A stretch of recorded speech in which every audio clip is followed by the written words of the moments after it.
സന്നിധി മതി എൻ ദൈവമേ, നിൻ സാന്നിധ്യം മതി ഈ ഏഴയ്ക്ക്. നിൻ ദിവ്യകൃപകളാ ജീവിപ്പാൻ നിന്നാത്മശക്തി പകരൂ നാഥാ. നിന്നാശിഷം ചൊരിയുക എന്നിൽ, നിന്നാശിഷം ചൊരിയുക എന്നിൽ. കേൾപ്പിക്കുക നിൻ സ്വർഗീയ നാദം.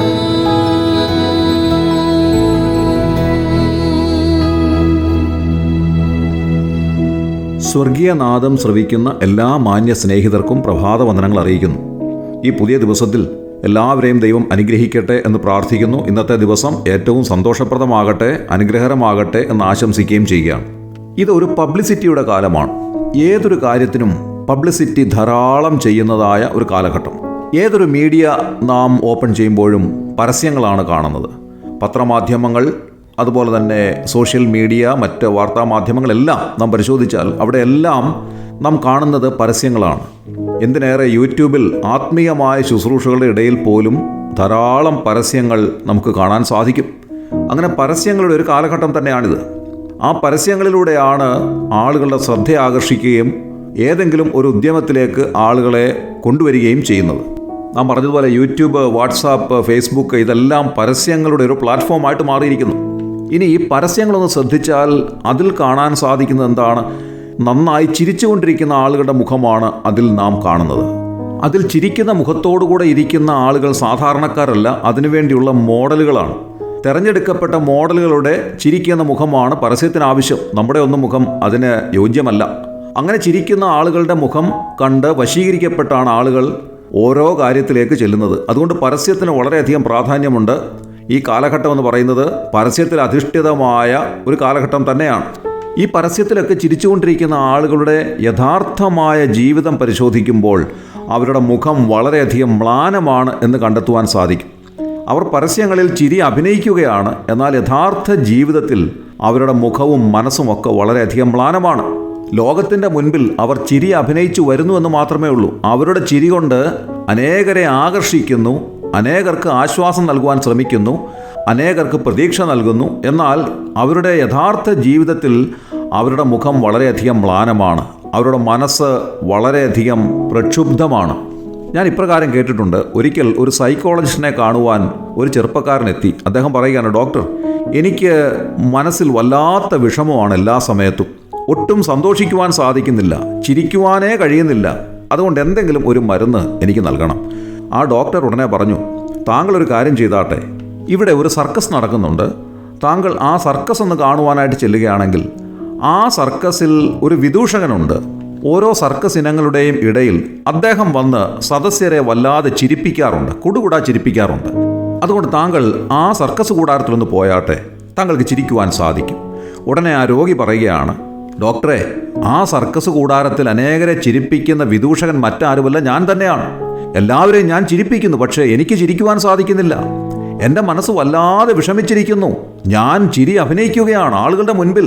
ഞാൻ ചിരി അഭിനയിക്കുന്നു, ആളുകളെ ഞാൻ ചിരിപ്പിക്കുന്നു, പക്ഷേ എൻ്റെ മനസ്സ് വല്ലാതെ വിഷമത്തിലൂടെ കടന്നു പോകുന്നു.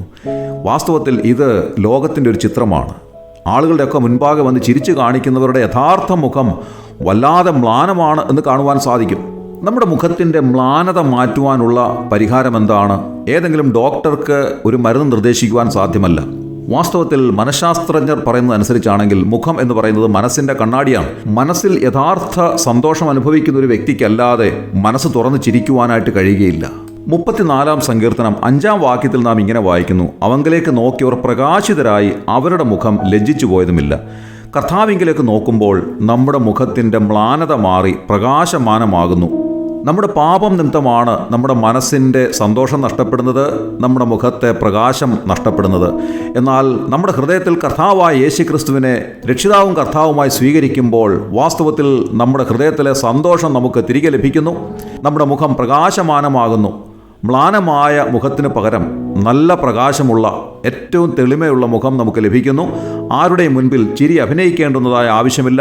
യഥാർത്ഥമായ മനസ്സിൻ്റെ സന്തോഷം നമ്മുടെ മുഖത്ത് കാണുവാൻ സാധിക്കും. കാരണം നിത്യജീവൻ നമുക്ക് ലഭിച്ചിരിക്കുന്നു.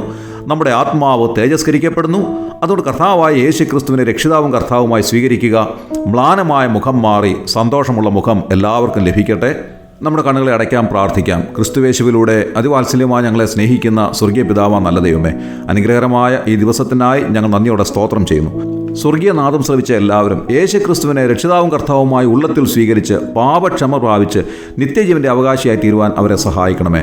അങ്ങനെ അവരുടെ മുഖം പ്രകാശമാനമാകുവാൻ സഹായിക്കണമേ. പ്രാർത്ഥന കേട്ടതിനായി സ്തോത്രം. യേശുക്രിസ്തുവിന്റെ വിലയേറിയ നാമത്തിൽ തന്നെ, ആമേൻ. സ്നേഹസ്വരൂപനാം ദൈവത്തിൻ സ്നേഹവാക്കുകൾക്ക് കാതോർക്കാം, മറക്കാതെ ശ്രവിക്കാം. സ്വർഗീയ നാദം, ദ ഹെവൻലി വോയിസ്.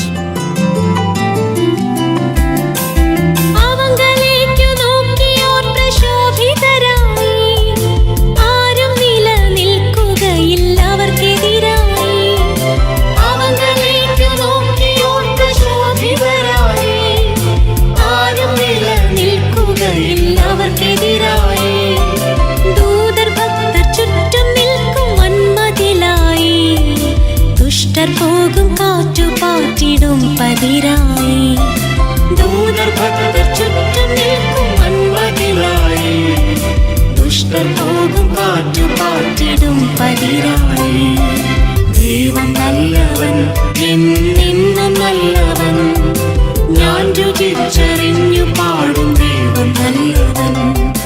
ഞാൻ രുചിച്ചറിഞ്ഞു